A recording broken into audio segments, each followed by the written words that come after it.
Hello and welcome to another episode of Virtual Legality. I'm your host, Richard Hoeg, managing member of the Hoeg Law business law firm of Northville, Michigan. And today, folks, the topic of this video honestly makes me a little bit upset. Now, if you haven't been following Twitter, social media, and more religiously this past 24 hours, I would be willing to bet that you don't know this story, but it is an important one, and it's important not just because of the subjects of this video. On your screen right now is one of the pages, the About page, for a company by the name of Artesian Builds, which makes computers primarily live on Twitch, of all places. And as part of their marketing for making these computers, they apparently give away a lot of technology, a lot of computers, a lot of kit, a lot of other things that you get for watching them, for being a part of their various programs. And that's where the rubber hits the road on this particular story.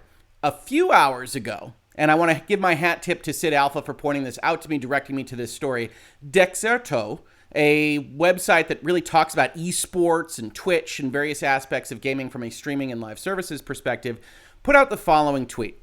A PC building company, Artesian Builds, allegedly refused to honor a giveaway because a streamer was too small. It seems they belittled the streamer at Kiapia, and I never know how to pronounce Twitter names or Twitch names, so I apologize in advance, on stream as well. And they did a story on this. They said, a Twitch streamer by the name of Kiapia has accused the company's CEO of slander in a multi-tweet thread on her Twitter account.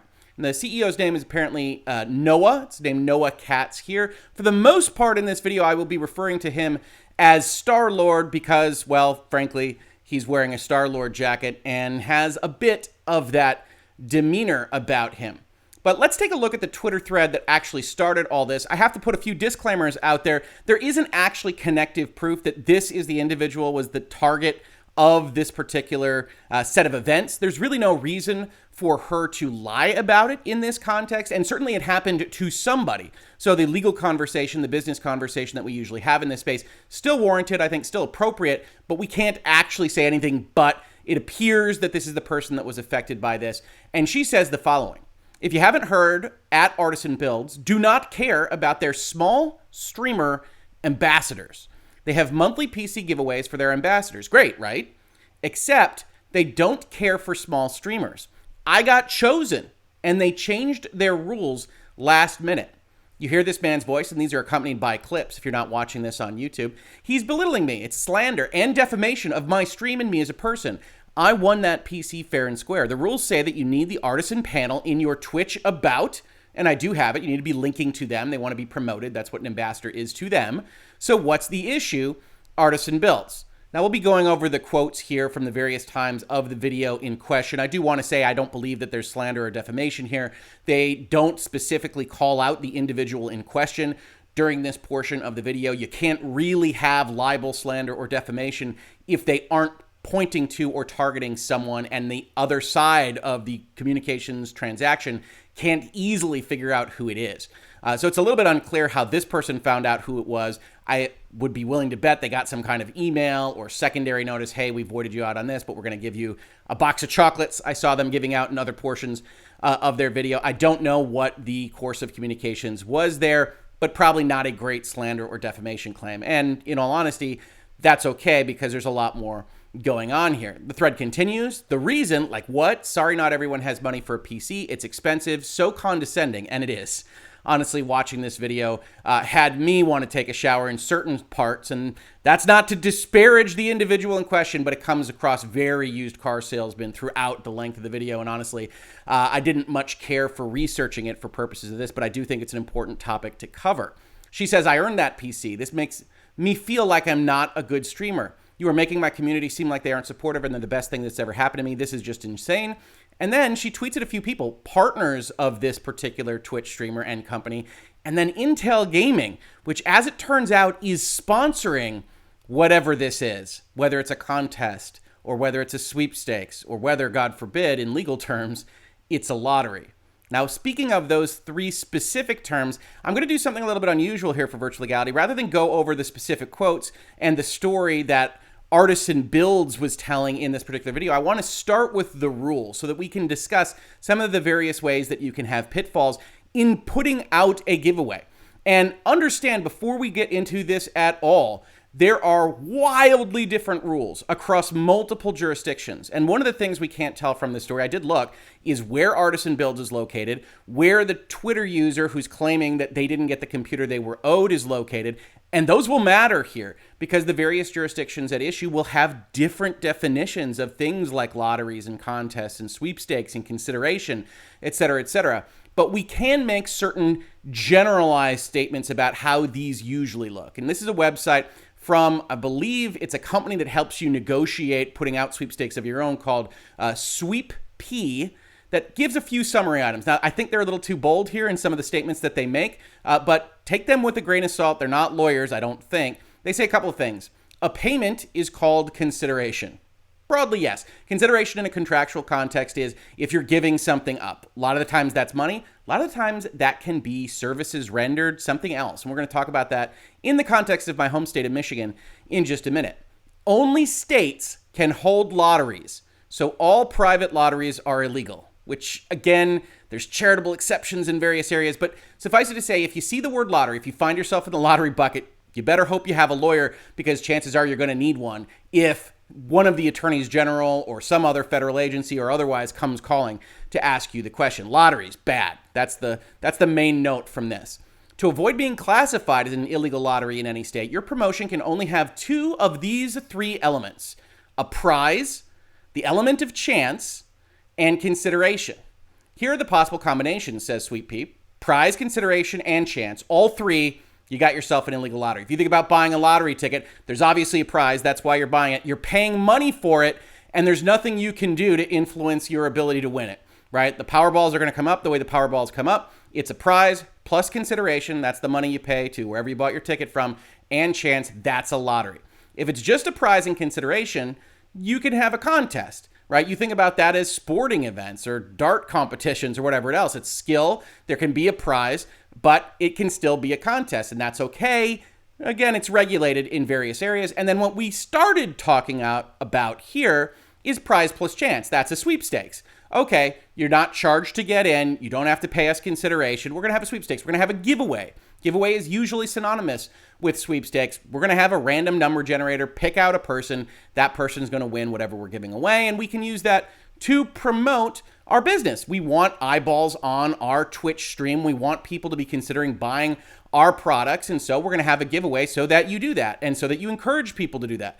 You even see in this video that we're going to talk about today various places where they say, hey, some of the stuff that we are doing in this video is going to be bigger if we get to, I think it's 1,500 concurrent people watching it or things like that. It might be 10,000. I can't remember the exact volume of numbers that they were using there, but they have a number of instances where they're constantly trying to incentivize the people that are viewing and the people that might otherwise be viewing to view, to get more eyeballs on their product and brand. And there isn't necessarily anything wrong with that. But here you see a chart of various different rules and the way that they're associated with different jurisdictions in the United States. For an example, as I said, we can take a look at Michigan, who, in describing how internet sweepstakes cafes are problematic, leave that aside for just a minute, summarizes the state of Michigan law here. What is a sweepstakes? Michigan law does not define the term sweepstakes. Go us. By common definition, sweepstakes are advertising or promotional devices by which items of value, prizes, are awarded to participating consumers by chance, with no purchase or entry fee required in order to win. For example, Publishers Clearinghouse, Reader's Digest, etc. Sweepstakes must be completely devoid of consideration.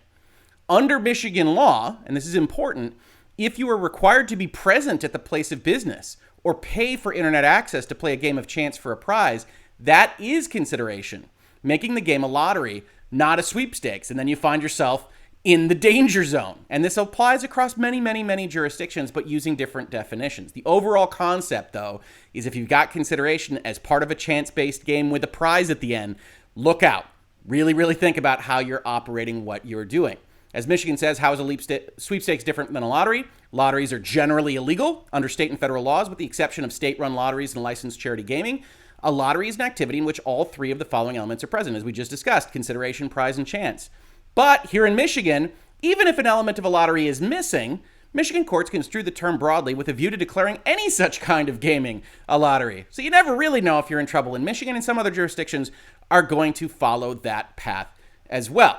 Finally, in terms of legal standards here, I wanted to turn your eyes to an article that I will link in the description of the video as I do, which I found to be very useful, from Jones Day, very, very large law firm, entitled Pitfalls of Sweepstakes and Contests. Now, this is from November of 2007, so basically it's already out of date, but we can still take the concepts that are presented here and work off of them when we're going to discuss this issue with Artisan Builds. Sweepstakes and contests are governed by an array of U.S. federal and state laws. Canada and Quebec have their own laws, as do every other jurisdiction on Earth. And one important thing to note is if you go and you watch this video, I think it's 13 hours long, you do see references to, oh, are they in the United States? Are they international? International is fine. These various things. Clearly, I would argue, not taking into account what compliance would look like in these various jurisdictions for giving away things of material value. Remember, we're not talking about candy bars. We're not talking about stuffed bears. We're talking about computer builds of substantial value that are sponsored by Intel. Keep that in mind as well, because generally speaking, giant corporations don't like to be associated with this kind of thing. Now, Jones Day has written this memo in order to give people at least a certain amount of not legal advice. It's not directed at people with particularity, but overall concepts. In structuring a promotion, there are three main legal goals to keep in mind. One, avoid having the promotion characterized as a lottery. As we said, that's the danger zone. If you can avoid that, you're going to be okay in a lot of instances. Two, avoid running afoul of false advertising laws by making full disclosure of the rules and all material issues attendant to the promotion. Be clear. To the extent you aren't clear as to what will win you something and what won't, you can run afoul of false advertising laws at the federal level with the Federal Trade Commission, at the state level with the attorneys general, at multiple levels across the world if you're potentially making these prizes available internationally. And finally, have a rule in advance for whatever could go wrong. Certainly here, there doesn't appear to be a rule, but we're going to get to the specifics in just a minute. First, Jones Day talks about avoiding a lottery. You must be careful to structure the promotion so that it is not characterized as a lottery. Conducting a lottery is akin to gambling, and a few states may be classified as a felony. Remembering that the participants in this particular scenario are the ambassadors of Artisan Builds, and that doesn't just include the winners or the named individuals, whether they were voided out or not. It includes everybody that thinks they might otherwise be eligible. You have to take on all the jurisdictional issues of everyone everywhere because you didn't, as far as I can tell, actually write rules that establish eligibility or say you're not going to be available in Florida or wherever else you might need to actually comply with these things. Going willy-nilly can get you into trouble when you start talking about giving away things to promote your business. A promotion will be deemed a lottery if it has three features: consideration, chance, and prize. We've got that down now, I think. Generally, a sweepstakes, a random drawing for a prize, is not classified as a lottery because it lacks consideration. True contests do not qualify as lotteries because skill replaces chance. For example, the best golfer, the best slogan. You can have a contest for the best of something. Sweepstakes possess two of those three characteristics, chance and a prize. Consideration is defined as requiring the entrant to give something of value in order to enter the drawing. The most easily identified or typical form of consideration is requiring that a purchase or a payment be made to enter, but consideration may also exist by merely requiring an entrant to exert substantial effort or time. For example, requiring an entrant to fill out a lengthy marketing questionnaire or requiring participants to visit 3 booths at a trade show. That can put you in the consideration category. And remember, if you're then picking something based off a chance, you might well be running a lottery. While the issue is not clear, some states may find consideration to exist if the sponsor of the sweepstakes receives a benefit through the entrant's efforts. And this is highlighted in red, so I know you want to put a pin in it because we're going to come back to this. If the sponsor, if here in this case, Artisan Builds is benefiting from the kind of thing that it's asking for in terms of eligibility or from its participants, that might well itself be consideration, and then that consideration can lead to finding of a lottery, such as, this article finishes off, as a valuable competitive advantage or economic opportunity for the sponsor.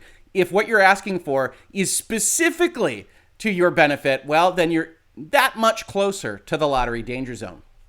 In some cases, a sweepstakes that would otherwise be classified as an illegal lottery because consideration is present can be made legal by making a free method of entry available. You see this in certain places, right? If you were playing something that involves taking stickers off of a McDonald's French fries package, you can find small print somewhere that says if you send a postcard to someplace in New York or somewhere else, that'll give you an entry as well, because they don't want it to be tied necessarily to you having to purchase that drink or those fries. You see that all over the place, but then again, those companies use a lot of lawyers to make sure that they are complying. Some states require sweepstakes to be registered.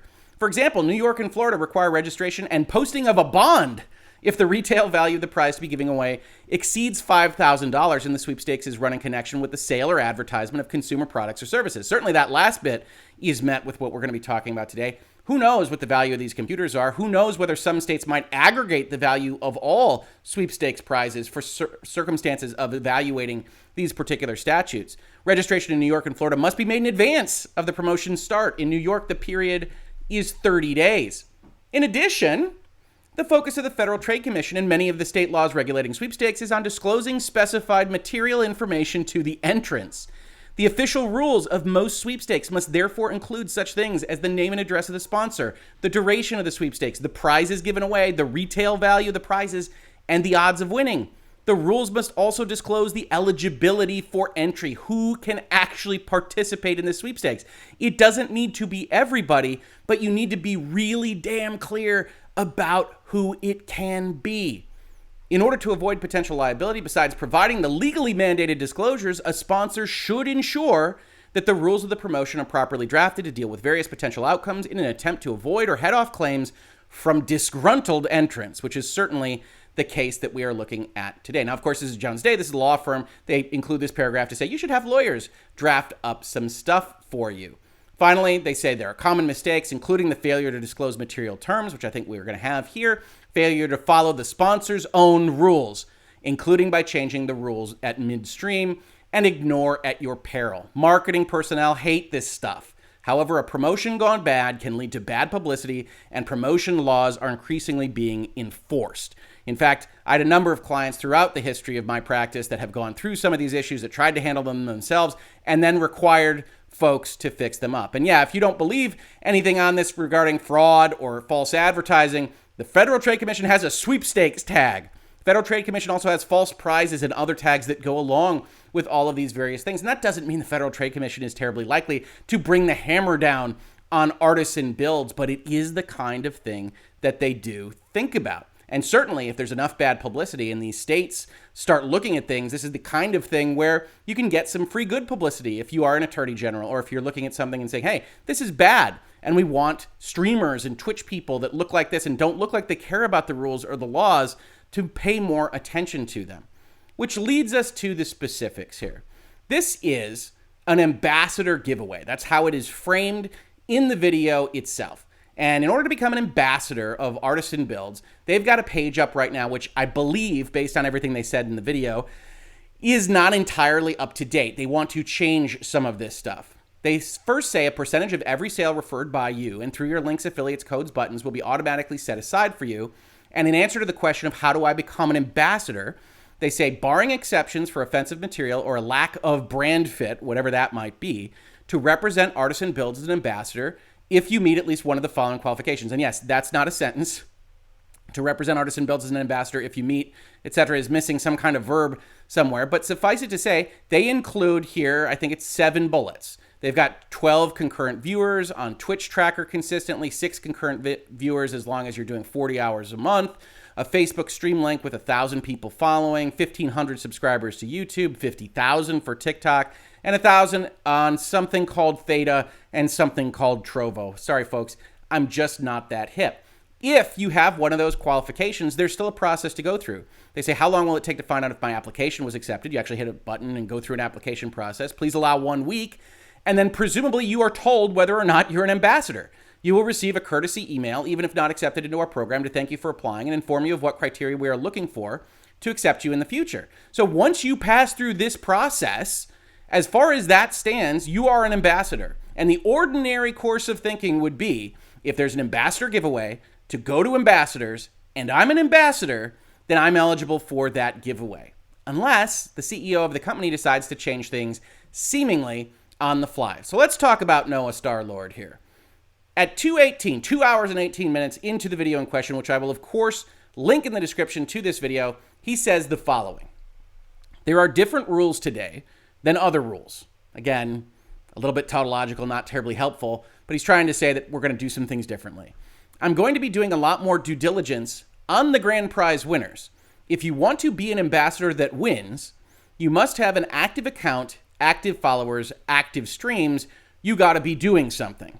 So here's the first instance of Noah Starlord here trying to separate out what he's going to do with the big ticket items. And I don't know whether that's orders from Intel, in all honesty, or whether he's just trying to make sure that he extracts as much brand value as he can from this sponsorship in the way that he's going about his business. There's already things that jump out as potentially problematic here. It's a little bit unclear. Is he intending to have this due diligence done on grand prize winners only, so that there are in fact different standards within one giveaway, one sweepstakes? Certain quotes that I didn't include on these slides kind of intimate that. He says there are earlier winners of things that weren't grand prizes, weren't big computers, that would have been eligible for the grand prize, implying that there were some that wouldn't have been. I don't want to put words in his mouth. It just raises that question even from the get-go. This is 3 hours or so before the issue is going to come at hand with respect to this particular Twitter user that's claiming that she wasn't given the computer that she was otherwise owed.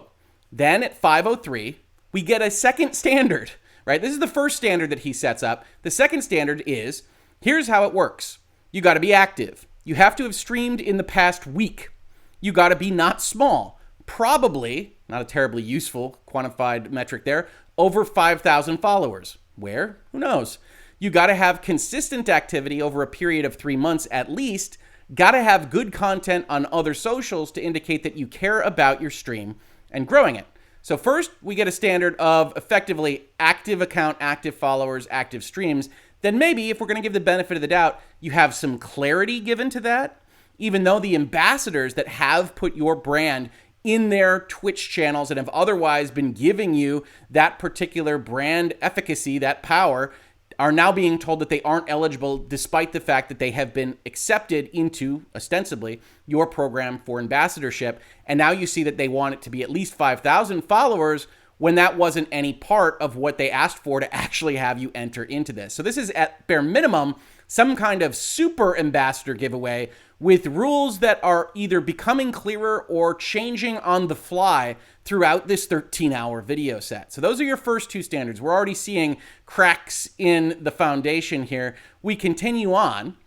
This is an ambassador giveaway. It is not for people that aren't taking streaming seriously. We need you to be promoting, frankly, yourself and us if we are giving you a free computer. Now that kind of language is already got legal thinking, right? This sounds a lot like a quid pro quo. This sounds less and less like a sweepstakes and potentially more like a contest, except you aren't evaluating who's the biggest streamer, who's giving you the most clicks or anything like that. You're using a chance element and then applying some kind of standard for how much value that streamer gives to you in a very untoward way. And we're only getting started, folks. The ambassador program is changing, says Noah Starlord. Everyone currently in it stays in it, but the ambassador level of our program is going to rise up, and it's a little bit harder to enter that level. And everyone currently in the program is grandfathered in either as an ambassador or an affiliate. And here's, in all honesty, giving the full benefit of the doubt to someone that's not using legal counsel, or God willing, I hope they're not using legal counsel because the advice might be wanting if they are. They appear to be trying to roll back what their ambassador program was. I don't know if this is because they had large levels of growth. They're just addressing their business model. They've got these ambassadors. They want to grandfather them in. They want the ambassadors that got in at what they would presumably identify as low levels and say, yes, you continue to be an ambassador. We're not kicking people out when this happens. You stay in. And yet, if one of the perks to doing this, if one of the reasons that you put their brand on your Twitch channel or elsewhere is because you might be eligible for these giveaways, which presumably is the reason that the company does them, then now they're effectively changing the rules on you in midstream. When they say, yes, you get to stay in, you're grandfathered in, except we're going to change what the standards are, it becomes very, very unclear. And you see this reference to affiliate. You also have a sequence of the video, which I didn't include in slide form, where Noah Starlord says effectively, if you're at an affiliate level, you can grow to be an ambassador, you can grow to be a partner, et cetera, et cetera. But affiliate, as far as I could find on their website, isn't otherwise an addressed term. They appear to be bifurcating what it was that you were when you signed up. And in their own heads, they've concepted out that only 10 or 25% of the people that were ambassadors are going to be new look ambassadors. And I get that percentage from something that they actually say. We'll get to it in just a minute. But that puts them in a difficult spot because they've advertised this as an ambassador giveaway. These individuals have the name ambassador. They have an ambassadorship. We'll actually see that happen with this particular individual. It's identified as an ambassadorship correctly, and she's got the brand in her panel. She's qualified under those metrics, and yet they're still not going to give it to her because we haven't gotten done with the standards that Noah Starlord intends to apply to this. Now, here's where we have the reference point where we see that affiliates, ambassadors, and things are happening weirdly at Artisan Builds, right? Earlier in the stream, some hours earlier, he addresses the fact they haven't been able to, quote unquote, filter the list properly. That they have a list of ambassadors and they actually want there to be ambassadors, meaning super ambassadors, and ambassadors, meaning affiliates. But they haven't filtered the list, and apparently they haven't told anyone that they're at that level because, well, frankly, if you think you're an ambassador, then if you're told that you're an affiliate and you're getting a downgrade, then maybe you're a little less willing to give them the cachet of real estate on your own channel. But my God, that would sound like some kind of unreasonable or unjust enrichment or fraud in the inducement to a contractual or other commitment. That couldn't be. Continuing, regardless, your activity, your growth, your continual good streaming habits are all mission critical to your being a quote unquote valid winner. Sure, you're an ambassador, but we're going to layer on some extra stuff. Now, I say all of this, one, obviously, to point out the different standards that Noah Starlord is applying throughout his stream, but also to note that this doesn't happen entirely in a vacuum. If you were on the side of Artisan Builds in this particular question, you could look at this and say they tried to warn the ambassadors as it went on. The problem is, as you start to do this, as you start to pick people to void that aren't based on any written eligibility criteria, you start to look more and more like you're expecting something like consideration. As he says, if we pick people that are close to the cutoff, we may either give it to them or give them a secondary prize. But the goal here, there may be some purges, there may be some invalids. We need to really give these builds to people that are going to use them, promote them, presumably for the benefit of Artisan Builds, and not quit streaming. That this is a marketing proposition and they don't want it to go to people that won't market them. And that's an important part of the puzzle. We'll be looking for, here's the third or fourth, depending on how you're counting, set of standards that Noah puts forth, multiple thousands following, consistent activity across meaningful streaming platforms, whatever that might mean, and probably, honestly, past referrals, or at least good click rates. If nobody's clicking your panel, you're not doing a good job of referring folks to Artisan Builds, you're not fulfilled your part of the bargain.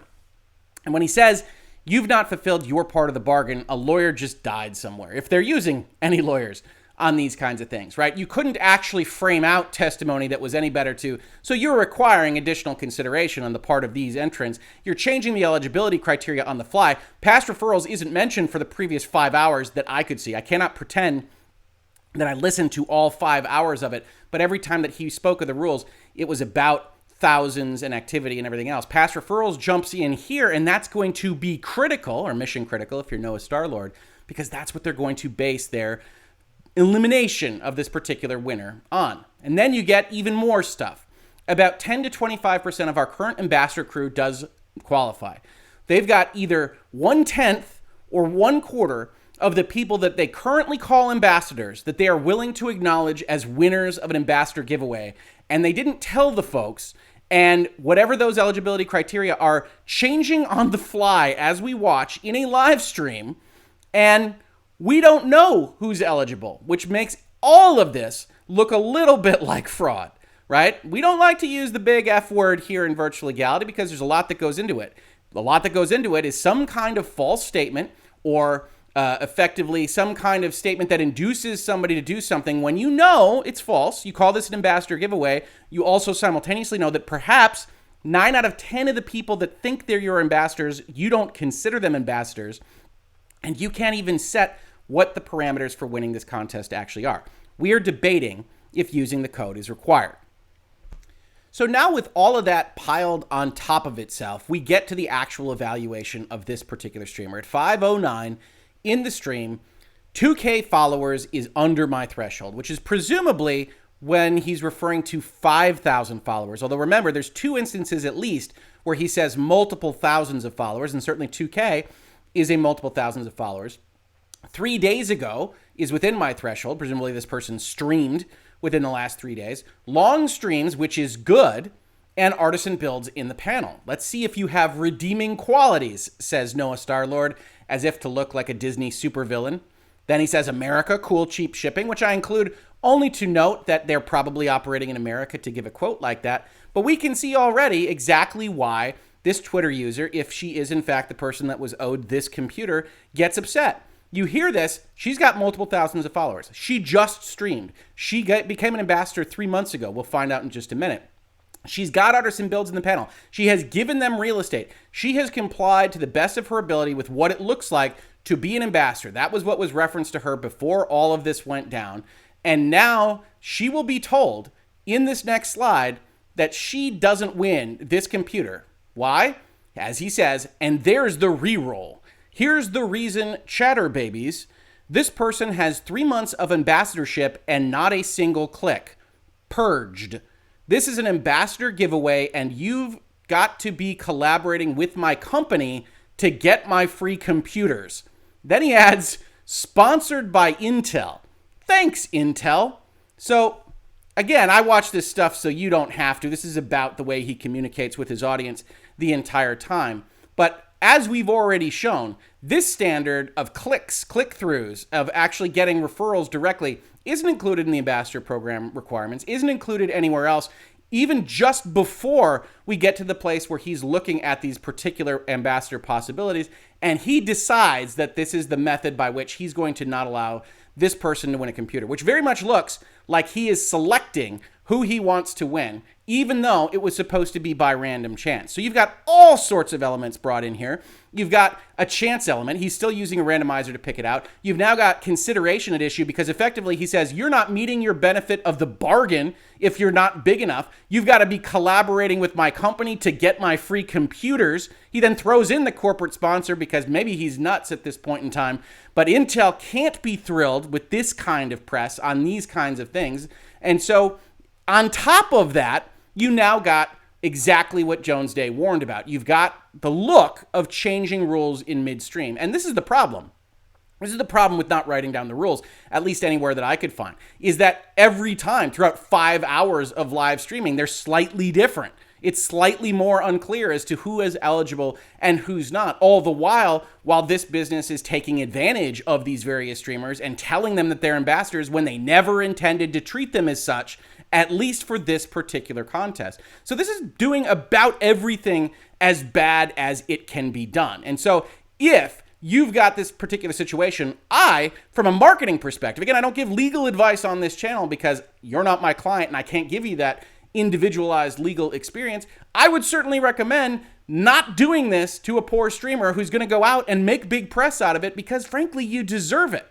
And if you are still going to do this, I would recommend thinking about what you've done and trying to make it right because you really are going to call the ire of actual federal and legal authorities if you keep going down this road. But instead, Artisan Builds takes a different approach. Hey, Twitter sphere, I'm really sorry for the way we did parts of the giveaway today. We've given a lot of people a lot of awesome free tech, and that's not going to stop. If you want to talk, I'm here. That's kind of the point of being live so much. So we've got a number of these tweets. But first and foremost, as we talk about with respect to messaging, don't say I'm sorry for the way we did parts of the giveaway today without more specificity, and then go to an immediately defensive marketing brand manager kind of sentence.